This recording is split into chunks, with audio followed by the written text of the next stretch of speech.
এই গোটা পৃথিবীতে, গোটা ব্রহ্মাণ্ডে এমন একজনই আছেন যে পেরেছিল মায়ের দুধের ঋণ শোধ করতে। হ্যাঁ, এই গল্পটা অনেকেরই অজানা, আজ সেই গল্পটাই বলবো। যখন রামায়ণের যুদ্ধ শেষ হয়, যখন সবাই ফিরে আসে, ফিরে যায়, সে সময় ফিরে যাওয়ার সময় হনুমান শ্রী রামচন্দ্রকে একটাই অনুরোধ করেছিল যে, প্রভু, আপনি কি আমার সাথে আমার বাড়িতে আমার মায়ের সাথে একটু দেখা করতে যেতে পারবেন? তাহলে আমার মা খুব খুশি হবে।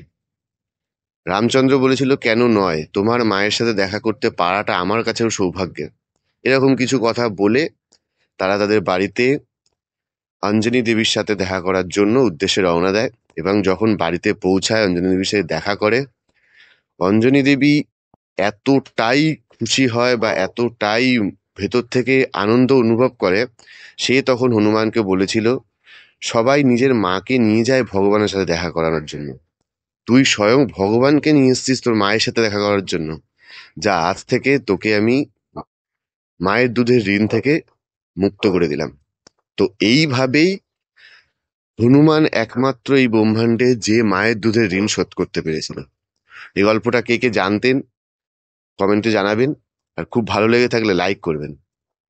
এবং যে কারণে আমরা সর্বদা, আমি প্রথমেই যখন বললাম যে এই পৃথিবীতে আছে এমন একজন, হনুমান আজও এই পৃথিবীতে আছেন, আমাদের সাথে আছেন। কারণ হনুমান 7 চিরঞ্জীবীর মধ্যে একজন, আর যাকে যখন রামচন্দ্র ইহলোক ছেড়ে সত্যলোকে গেছিলেন, সেই সময় হনুমানকে এখানেই রেখে গেছিল।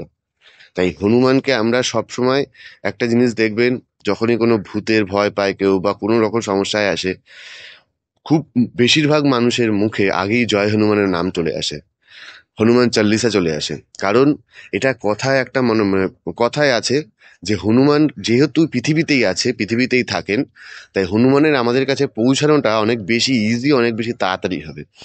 এই রকম একটা কথা আছে, যেটা হচ্ছে গিয়ে, যার এটাই কারণ দাঁড়ায় যে হনুমান আমাদের সাথে এখানেই বসবাস করছেন, কিন্তু কোথায় আছেন সেটা আমরা কেউ জানি না, কিন্তু আমাদের এখানেই আছেন।